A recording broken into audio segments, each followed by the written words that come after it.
you've been told to stop eating them. Your doctor looks at your A1C levels and quietly shakes their head. Your dietitian crosses them off the list. Even those self-proclaimed health gurus on social media call them white poison. I'm talking about the humble potato.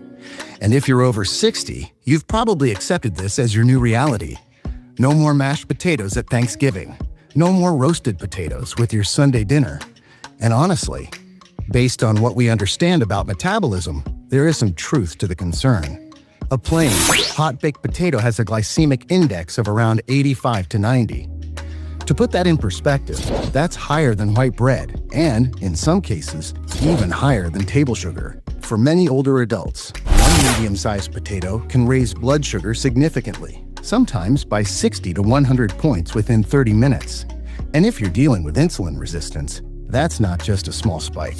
It can feel like your system is under real stress. But here's where it gets interesting.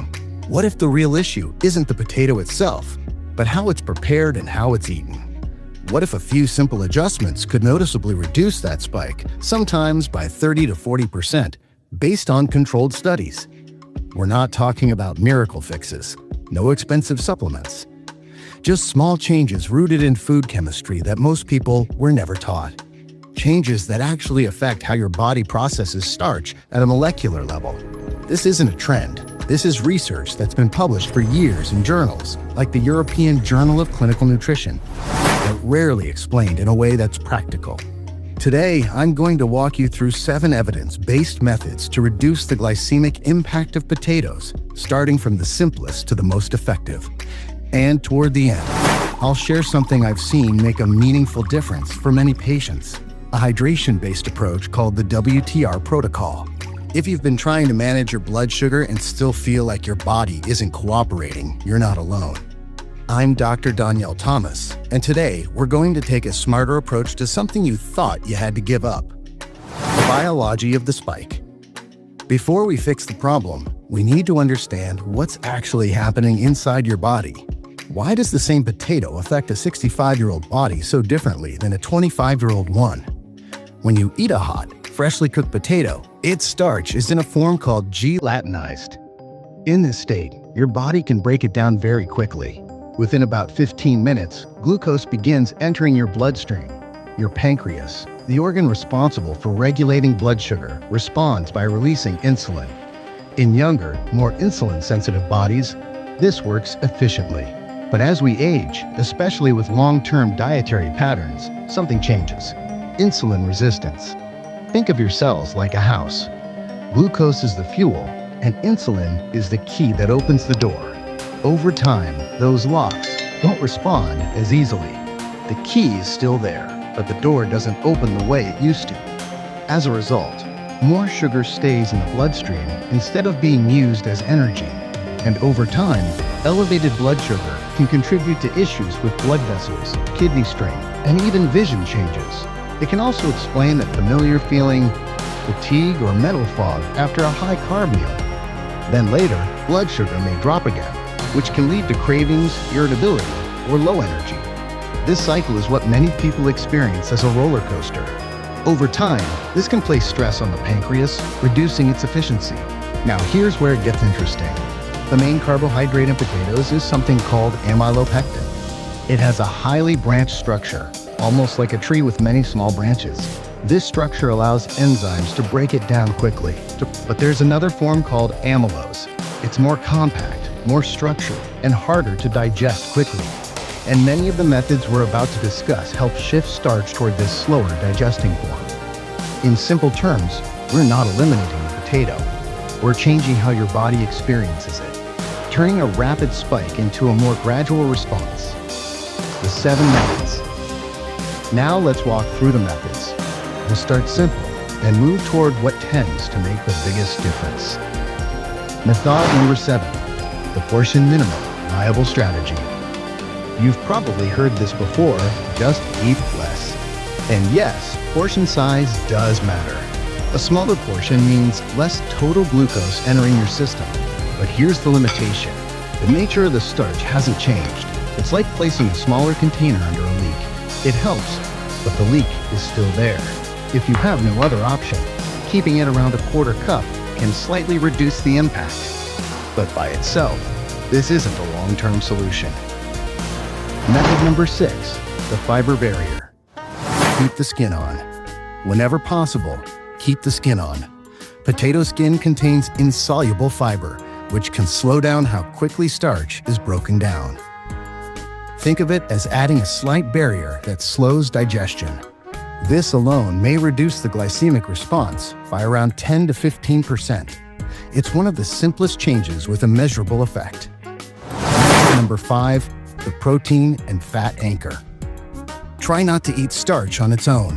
When you combine a potato with protein and healthy fats, digestion slows down. Studies have shown this combination can significantly reduce glycemic response. Instead of a rapid spike, you get a slower, more controlled release. Something as simple as adding chicken or olive oil can make a noticeable difference. Method number 4, the vinegar protocol. Chemical shield. This may sound simple, but it's supported by research. Acetic acid, found in vinegar, can help slow carbohydrate digestion and improve insulin sensitivity. About 1 to 2 tablespoons diluted in water before a meal may help reduce the spike. It's a small habit with potential benefits. Method number 3, the circadian secret. Your body's metabolism changes throughout the day. In the morning, your cells are generally more responsive to insulin.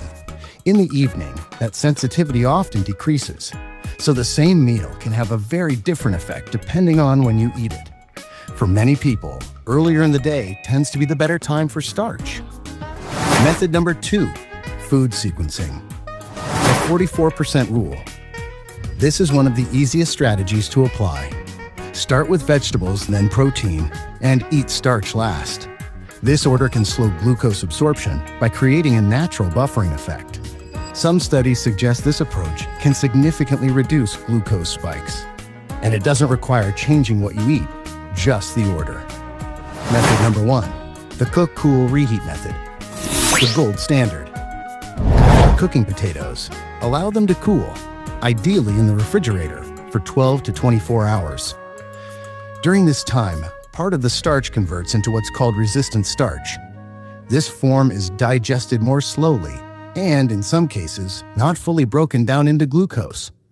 Research suggests this can reduce glycemic impact, sometimes by a meaningful margin. And even after reheating, much of that structure remains. A simple shift with a powerful effect. The WTR protocol. Now, there's one more factor that often gets overlooked: cellular hydration. When the body is dehydrated, cellular processes, including glucose transport, may not function optimally.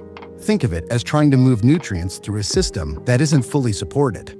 That's where the WTR protocol comes in.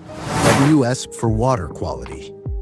Including electrolytes like sodium, potassium, and magnesium may support hydration at a cellular level. T is for timing. Drinking water consistently, especially in the morning and before meals, may help support metabolic balance. R is for regulation. Give your body time to adapt and respond. Small habits build meaningful change over time. Supportive foods. There are supportive foods that may help improve insulin sensitivity: cinnamon, broccoli sprouts, fenugreek, chia seeds, fatty fish. These aren't cures, but they can support a healthier metabolic environment. Got combinations to avoid. And just as important, there are a few combinations to avoid.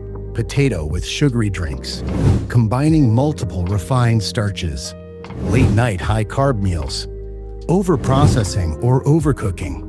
These can amplify blood sugar response even if everything else is done correctly. Final takeaway. So here's something simple you can try. Tonight, cook a few potatoes and refrigerate them. Tomorrow, stay hydrated, eat your meal in sequence, and include protein.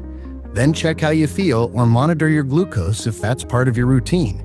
Many people notice a smoother response. You've been told to. If this helped you see things differently, consider subscribing. And if this message resonated, you can share your experience below. Small changes can lead to meaningful progress. I'm Dr. Danyel Thomas, and I'll see you in the next video.